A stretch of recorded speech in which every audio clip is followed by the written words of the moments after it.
ابھی سفر پہ جا رہا تھا کراچی ایئرپورٹ پہ, تو فلائٹ لیٹ تھی, اور لیٹ بھی ماشاءاللہ 5 گھنٹے, اور فیملی کے ساتھ جا رہا تھا میں. تو میرا ارادہ تھا دن میں جاؤں گا, حالانکہ دن کا ٹکٹ تھوڑا مہنگا بھی تھا, تو آگے کہیں جانا تھا بیان کے لیے, تو بچے بھی ساتھ ہمارے. تو میں اکثر کوشش کرتا ہوں کہ کہیں سفر کروں تو بچوں کو ساتھ لے کے جاؤں. یہ میں شو مارنے کے لیے نہیں بتا رہا, یہ میں آپ لوگ کو اس لیے بتا رہا ہوں کہ حتی الامکان سفر میں اپنے گھر والوں کو تھوڑا سا عزت بولو بھائی دے دیا کریں معذرت کے ساتھ, ٹھیک ہے نا. کہیں جایا کریں گھومنے پھرنے یا کہیں تو لے جائیں ساتھ میں, اگر اللہ نے مالی وسائل دی ہیں. گنجائش نہیں ہے تو پھر بیگم کو بتا دیں, بیگم یہ انڈے گھر میں لانا مشکل ہو رہا ہے تو میں جہازوں میں گھمانا شروع کر دوں. جہاز میں نہیں, ٹرین میں لے جائیں, ٹرین میں نہیں بس میں لے جائیں.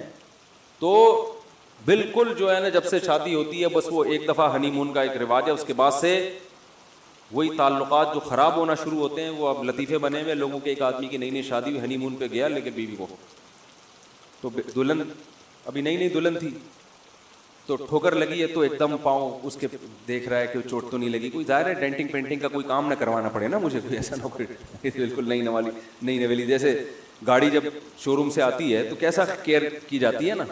تو بیگم کچھ تکلیف تو نہیں ہوئی بہت. پھر 2-4 سال کے بعد دوبارہ کہیں سفر ہوا تو ٹھوکر لگی, اب تھوڑا سا اسٹائل کیا ہو گیا, چینج, بس اچھا ٹھیک تھوڑا خیال کیا کرو. 4-5 سال کے بعد دوبارہ جانا ہوا, ٹھوکر لگی, اندھی ہو, اندھی ہے نظر نہیں آتا. تو جتنی پرانی ہوتی رہتی ہے نا تعلقات, جو مارکیٹ میں شوہر بھی کبھی ایسا ہی ہے, جب شادی نہیں ہوتی ہے دلہن کو اپنے میاں سے بڑی محبت, میرے میاں ہیں ان سے ملی ہے. تھوڑا سا پرانا ہو گیا تو اب اس کی ویلیو ختم, اور بڈھا ہو گیا تو پھر تو کسی کام کا نہیں ہے, پھر تو بچوں کے ساتھ مل کے اس کو ستاتی ہیں. اللہ معاف فرمائے, جو زیادہ تر کی بات نہیں کر رہا میں, جو بیان نہیں سن رہی ان کی بات کر رہا ہوں. تو پھر تو بیٹوں کے ساتھ مل کے اس بڈھے کو جو تنگ کرتی ہیں نا, جو کیسز آتے ہیں پورا, کیونکہ اب نچوڑ لیا نا, خرچہ مکان بھی ہو گیا, سب ہو گیا, بچوں کی, اب کس کام کا ہے بھائی تو, اب کس کام کا ہے. تو بیٹوں کے ساتھ مل کے وہ بیچارہ, اس کی عادت وہی ہوتی پرانی آرڈر چلانے والی, مگر اب سننے والا کوئی نہیں ہوتا. پہلے تو آپ کے اس لیے بھی سنتے تھے بھائی آپ ناشتہ بھی آپ کی, ڈبل روٹی بھی آپ لے کر آئیں گے, انڈے بھی آپ لے کر آئیں گے, آپ کیا ہے بھائی تو بیٹھا ہوا ہے کھانس رہا ہے. تو نیک عورت بڑھاپے میں اپنے شوہر کے ساتھ وفا کرتی ہے, یاد رکھو وہ جنتی عورت ہے. کہ بھائی بیٹوں کا ساتھ نہیں دوں گی, اب اختلاف ہوگا تو میں کس کا ساتھ دوں گی, شوہر کا. یہ عورت کے خاندانی ہونے کی دلیل ہوتی ہے. وفادار عورت یہ کرتی ہے بھائی, جیسا مرضی ہے اپنے, لیکن اب چونکہ بیٹوں سے مفاد ہے نا, مفاد بیٹوں سے ہے, مگر ساتھ کس کا دے گی, شوہر کا. بولی کہ تم زندگی میں بعد میں آئے ہو, مجھے ٹھکانہ اس نے دیا ہے, تمہیں بھی اسی نے کھلا پلا کے بڑا کیا ہے. اور یاد رکھو 100% کامل دنیا میں کوئی بھی نہیں ہوتا, تو فالٹ اس میں آپ میں بھی ہیں, بچوں میں, وہ تو ہے. زیادہ دیکھا جاتا ہے کہ زیادہ یعنی احسانات خامیوں سے زیادہ ہے یا نہیں. تو اسی لیے تو نبی صلی اللہ علیہ وسلم نے فرمایا خواتین کے جہنم میں جانے کا ایک بہت بڑا سبب شوہر کی نافرمانی ہے. خواتین پھر کہتی ہیں ہمارے خلاف بیان کر, آپ کے خلاف نہیں بیان کر رہا, آپ کو کہ گھر کو بسانے کی کوشش کر رہا ہوں اور آپ کو جنت میں لے جانے کی کوشش کر رہا ہوں. ایکسکیوز می, ٹھیک ہے نا. تو محبت کر لو اس بیچارے مکھنچو سے جو تمہاری زندگی میں آ گیا ہے, ٹھیک ہے نا. پہلے تو تلاش کرتی ہیں وظیفے, کوئی اچھا رشتہ مل جائے کہ وظیفے بھی کروا لیے اور دعائیں بھی ہو. جن کی بیچاریوں کی نہیں ہو رہی ان کی زندگی دیکھو کیسے گزر رہی. ہاں کوئی بہت خراب ہو, ظالم ہے, تو ہم تو خود ایسی خواتین کو کہتے ہیں اس سے علیحدگی لو.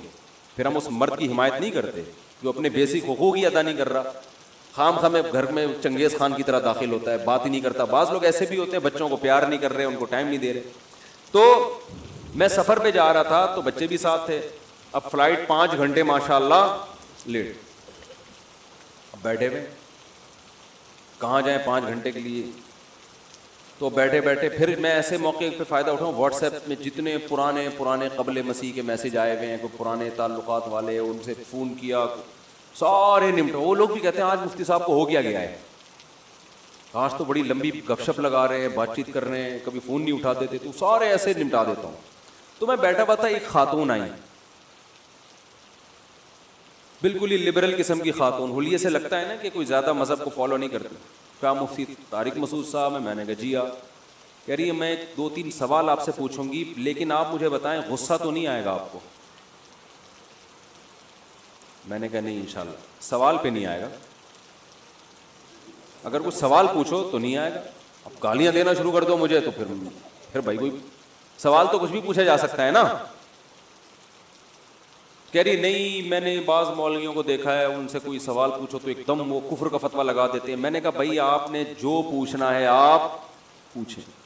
بعض لوگوں کے دل میں, اب میں اس خاتون کا واقعہ کیوں سنا رہا ہوں, واقعی اس کو اشکالات تھے اور یہ چاہتی تھی میری کنفیوژن دور ہو, تو اس کو اس اشکالات کے جواب الحمدللہ مل گئے. تو وہ انہوں نے وہی اشکالات جو غیر مسلمین کے ہوتے ہیں نا, نبی نے شادی اتنی کم عمر لڑکی سے کیوں کی, یہ ان کے جو 2-4 یہی گھوم کے ان کے کو بیچاروں کو کچھ ملتا ہے ہی نہیں ٹھیک ہے نا, کہ نبی نے شادی اتنی کم عمر خاتون سے کیوں کر لی, امی عائشہ سے, اور پھر یہ کیا حکمت تھی, وہ میں نے بتایا ان کو, خیر مطمئن ہو گئی جواب سے. اور 2-4 اسی قسم کے اشکالات جو کامن ہے, جو اکثر لوگ پوچھ رہے ہوتے ہیں. تو کہنے لگی کہ میں نے کہا اب بھی کوئی اعتراض ہے نا آپ کے ذہن میں پوچھ لیں, فلائٹ تو 5 گھنٹے لیٹ, بلا تکلف پوچھیں. پھر کہنے لگی غصہ تو نہیں آئے گا؟ میں نے کہا نہیں آئے گا. تو خیر وہ انہوں نے پوچھے, پھر انہوں نے نمبر بھی لیا کہ کوئی, میں نے کہا میں فون اٹھاتا نہیں ہوں لیکن کبھی اٹھا لیا تو آپ, اور پھر میں نے کہا کہ دنیا میں بہت سارے علماء ہیں, کسی سے بھی کوئی بھی سنجیدہ عالم آپ کے سوال پہ غصہ نہیں ہوگا. آپ کو پتہ نہیں کس مولانا سے آپ کا واسطہ پڑا ہے جو غصہ ہو رہا ہے. ہم نے تو دیکھا ہے علماء غصے نہیں ہوتے. غصہ جب آتا ہے انسان کو جب آپ کا مقصد سوال نہیں ہو بلکہ آپ کا مقصد دوسرے کو نیچا دکھانا. تو یوٹیوب پہ جو ملحد اور ایتھیسٹ لوگ کام کر رہے ہیں نا, ان کا مقصد اشکالات نہیں ہوتا, یہ تمسخر مذاق اڑانا ہے. دیکھو یہ خاتون بھی لبرل تھی, بالکل لبرل اسٹائل ان کا, لگ رہا تھا مذہب سے کوئی ان کو لگاؤ, لیکن کچھ اشکالات کی وجہ سے نا, تو اب آتے ہی یہ میرا مذاق اڑانا شروع کر دیتی.